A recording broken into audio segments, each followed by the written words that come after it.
On the conversations, everybody, just mouth them.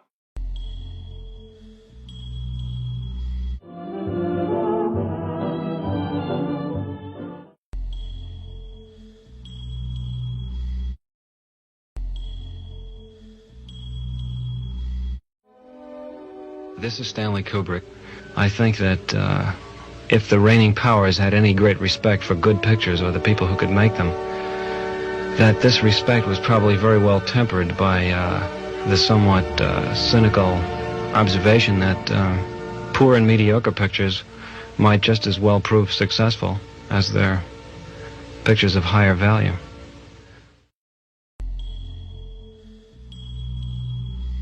I was going to say, like, why not CNN or, but what, who cares? White Truth Right? Is it about a future movie or something coming out or? No. Okay. It's not about any movie. It's not about the movies I've made in the past.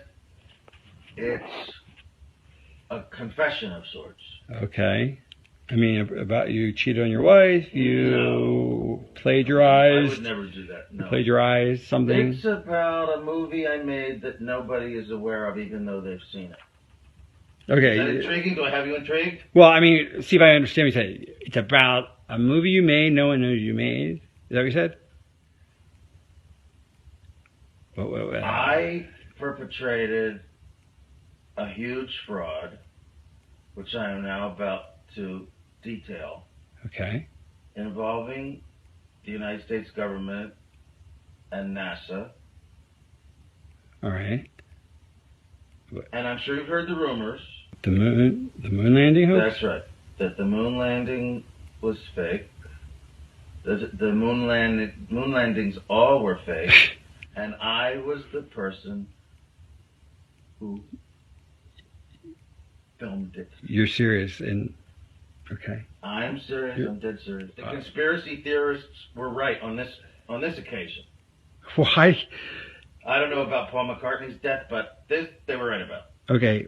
Why in God's name would I don't know what to ask you first. Why the hell, if you're telling the truth, why would you do it? Why are you telling me? I mean, what the? Don't you think it's important for people to know the truth? Yeah, yes, certainly. They had a massive fraud, an unparalleled perpetrated against them. They should know. Okay. I mean, they're already suspicious of the government. They may as well have their suspicions confirmed. Okay. And justified. And this, why now? I mean, we're almost at the 30-year anniversary. What took so long? Why, if this is true, why? I won't go into that. It has to do with personal. Okay. Evolution and influences. And, well, I'll go into that. Is that why you look a little haggard right now? Because you look a little worn. No offense. Well, also, yeah, because I haven't been taking care of myself too well. I've been drinking a lot, but. Is that because of the stress of this? Of course, stress, guilt, just conflict of all kinds. Wow. I mean, so you feel bad about this, clearly. I mean, this is. I do feel bad about it. I also feel proud of it. It's a terrible conflict. Because you've pulled off one of the greatest hoaxes ever because of your... And because I made a film, if you want to call it a film, which I consider to be my masterpiece. And you can't take credit or even talk about it you are now. I'm hereby taking credit for right, but you can't actually go out. You're doing when people see this, you'll be dead. Until 10 years, right, or 15, yeah. After my death. So you can't talk to Roger Ebert about it. You know, does that frustrate you? I have to pay the consequences for the decision that I made many years ago to go along with this. Like a deal with the devil. It's Faustian, to be sure. And is that why you got such power in Hollywood? I mean, that would explain that. Why I have the freedom I have, that was part of it, yes. So they said, do this moon thing and we'll give you... When I made Spartacus, I didn't have this kind of freedom. Right. But I have it now. So what came first, the genius or the fraud? What was NASA's doing? Well, what came first, the genius or the fraud? I mean, did the fraud enable the genius, or was the genius release the fraud? I'd like to think the genius came first. Right.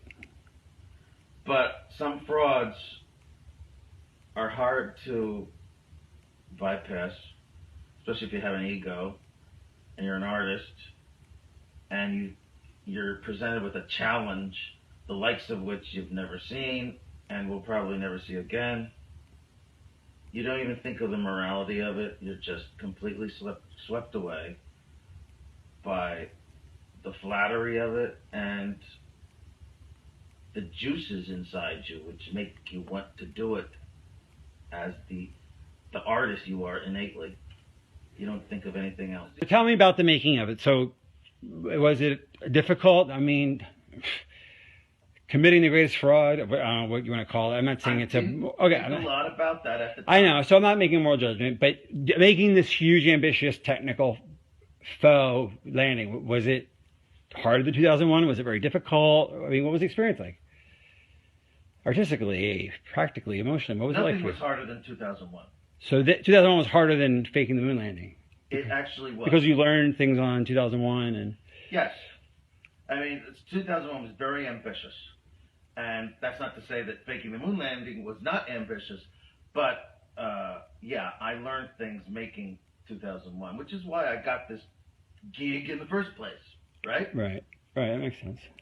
So what was the But experience it was easy for me because, well, first of all, I didn't think a whole lot about the morality of it, as I said. If I had, I might have been more hesitant, more stifled in my work, but I didn't. And I could see that Neil was, actually. He was bothered by it. More than Buzz Aldrin or anyone else involved? Yes. Okay. Yes. About Because in what? a way, everything was going to center around him.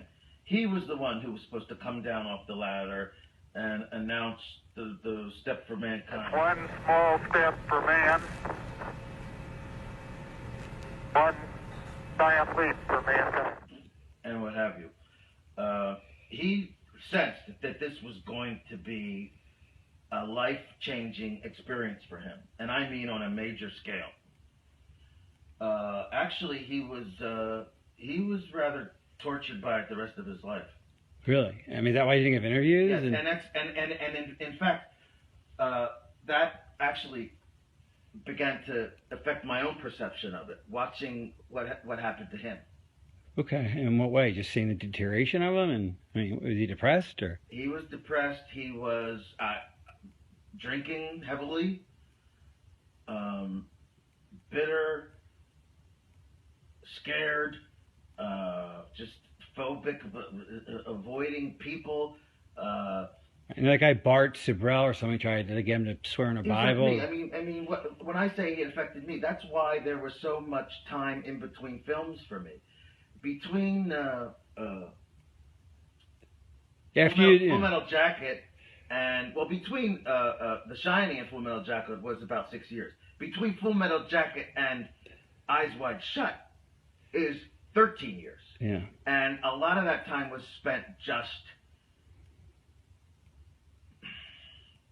like just emotionally processing. yes. Thing? It became very conflicting for me. I was proud of my work, but at the same time, and this was a lot because of Neil's influence, not consciously. He didn't do this to me consciously, but I spent a lot of time with him, and each time I did, I became more and more bothered, troubled by my own participation in this.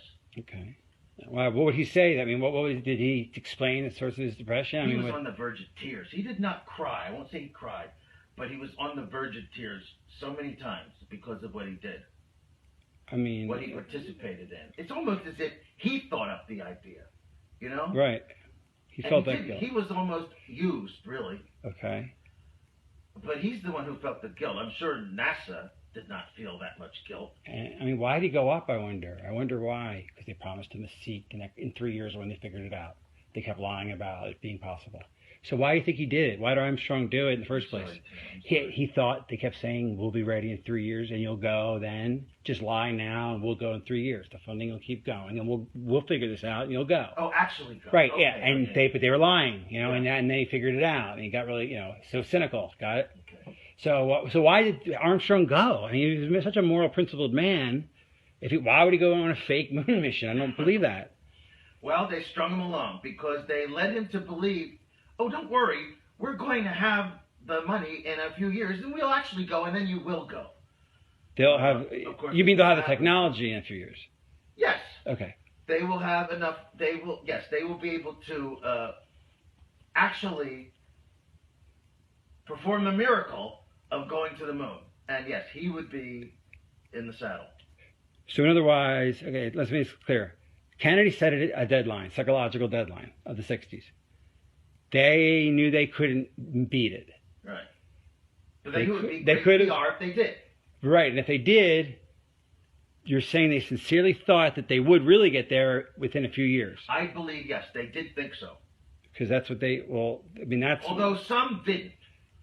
There was a difference of opinion. There were some that just believed honestly that we will never be able to get there. There's just no chance. That Werner and I used to, like, have coffee in the mornings, and he was like, there's no fucking way. Like, you know, even Werner von Braun. Right. So go, you got that. Some people didn't believe that you could go even? Well, Werner von Braun, of course, didn't. The director didn't think so. The man was just too brilliant. He knew that we couldn't do it.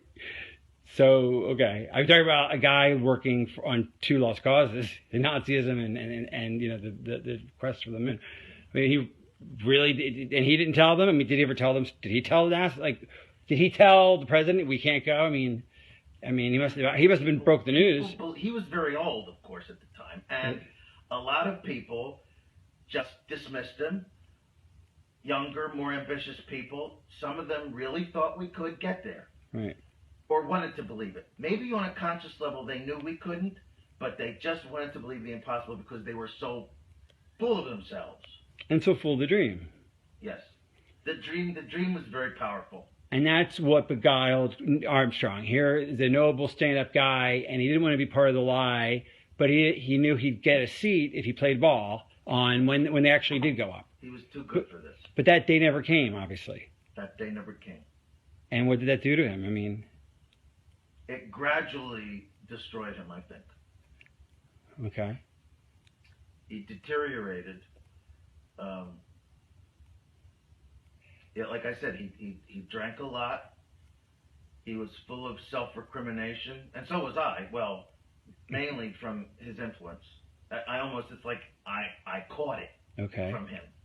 And now tell a story about, I talked to him one last time before his death, and he made me promise to get this news out. It was too great. It was, one last story. I died before him. Okay, one last conversation right? The last conversation you had was about 3 months ago. Right. And he said that, that he's going to write a letter and put it in a drawer, and maybe his wife someday will give it out. But he's like, Eric Stanley, you're a media guy. You got to tell the truth one day. Right before, but he urged me to tell the truth. He couldn't because of reasons that because he was a government employee his whole life and he had a government pension, and here I am a millionaire. Like, you can afford to, Stanley. Tell the truth. I still get a government pension. You know what I'm saying? And that's been eating on you to do this, and that's why you're not doing it now. You're doing it 15 years from now. Yeah, or whenever. Like, in other words, you're telling this. That's why you're not announcing on CNN. It's because you're going to honor his wish, but you're not ready for it now to come out. But you're doing this for Why you. am I putting it off? Because I think I'll be. Because you don't want your family. You want to be dead, right. And you want your family to have 15 years on it. Your wife will probably be dead, and your kid will be grown. Right. You want distance from your legacy, from this truth. That's it. Okay. Right. The director Stanley Kubrick, one of film's greatest yet most controversial figures, died today. He was 70. Why has nobody been to the moon in such a long time? That's not an 8-year-old's question. That's my question. I want to know, but I think I know. Because we didn't go there, and that's the way it happened.